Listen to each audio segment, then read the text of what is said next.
రాస్తారు. ఇప్పుడు అదేది ఇప్పటంలో ఏం జరిగింది అనేది వీళ్ళే రాశారు. కానీ పార్థసారథి మీడియా ముందుకు వచ్చి చెప్పడం అయితే అది కరెక్టే కదా, ప్రెషర్ కదా, క్షమాపణ చెప్పడం. సోషల్ మీడియాలో ప్రెషర్ చేస్తున్నారు వాళ్ళు. అందుకోసం నిజంగా అయితే ఏమన్నా షోకాజ్ నోటీస్ ఇచ్చారా? అది కరెక్ట్ అయితే నోటీస్ ఇవ్వలేదు కానీ పిలిపించారా? లేదే, జరిగిందని చెప్తారు కదా.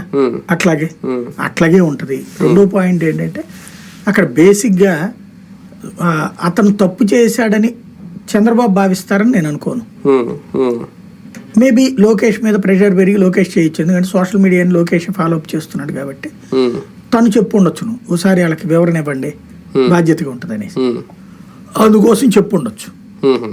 కానీ శాఖాపరమైన చర్యలు, పార్టీ పరమైన చర్యలు ఉద్దేశించి కాలేదు. అంటే దానికి షోకాజ్ నోటీస్ కూడా ఎలా ఇస్తారు ఒక రకంగా?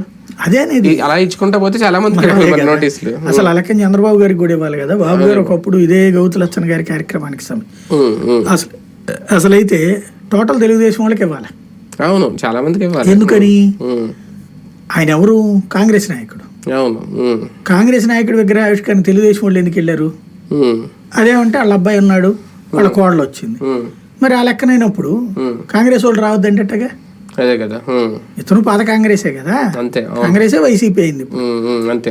ఇప్పుడు రేపు పొద్దున వంగవీటి రాధా విగ్రహాలకి, వైసీపీ రంగా విగ్రహాలకి ఎవరు వెళ్ళకూడదు అంటాము, లేకపోతే రాధా విగ్రహానికి మొత్తం వైసీపీ నాయకులే వచ్చారు. కాబట్టి ఇవన్నీ ఇదేంటంటే అత్యుత్సాహము, మీడియా అత్యుత్సాహము, ఓ రకంగా దాన్ని ఏమంటారు, బ్యాక్ సీట్ డ్రైవింగ్ చేస్తారు. కానీ తెలుగుదేశం పార్టీ చెప్తుంది ఏంటంటే జోగి రమేష్ విషయంలో ఆయన